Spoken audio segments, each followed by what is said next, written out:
સંતરામ મંદિર સંચાલિત અને પરમ પૂજ્ય મહંત શ્રી રામદાસજી મહારાજની પ્રેરણાથી સંત શ્રી નિર્ગુણદાસજી મહારાજના સાનિધ્યમાં ચાલતા શ્રી સંતરામ તપોવન ગર્ભ સંસ્કાર કેન્દ્રમાં ગર્ભાધાન સંસ્કાર, પુંસવન સંસ્કાર, શ્રીમંતોનય સંસ્કારનું આયોજન કરવામાં આવ્યું હતું, જેમાં 21 દંપતીએ સંસ્કાર વિધિનો લાભ લીધો।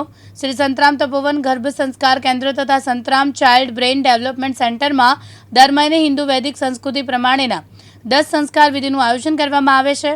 સંસ્કાર વિધિ ગર્ભસ્થ શિશુ તેજસ્વી, બળવાન, પરાક્રમી, તંદુરસ્ત અને દીર્ઘાયુષી બને અને ગર્ભસ્થ શિશુના શારીરિક, માનસિક અને આધ્યાત્મિક વિકાસ થાય તે માટે કરવામાં આવે છે। જય મહારાજ। રાહુલ ઇન્દ્રદન દવે સંતરામ ગર્ભ સંસ્કાર કેન્દ્ર તપોવનના કોઓર્ડિનેટર તરીકે હું સેવા આપું છું। આજે અહીં આગળ શું કાર્યક્રમ યોજાયો અને કયા સંદર્ભમાં? યોગીરાજ અવધૂત શ્રી સંતરામ મહારાજની દિવ્યખંડ જ્યોત આપણા સૌના હૃદયમાં બિરાજમાન છે, તેનું વંદન કરું છું।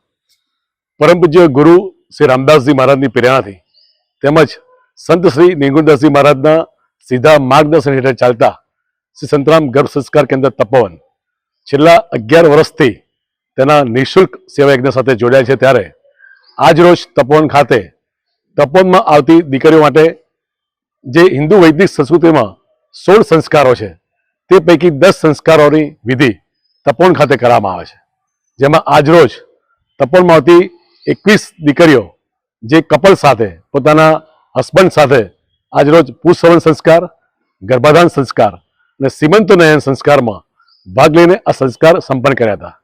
આ સંસ્કાર લેવા માત્રથી આવનાર બાળકનું ભવિષ્ય ઉજ્જવળ, તંદુરસ્ત, નિરોગી અને એક આધ્યાત્મિક રીતે તેનો વિકાસ થાય તે રીતે આ સંસ્કારોનું પ્રયોજન કરવામાં આવે છે।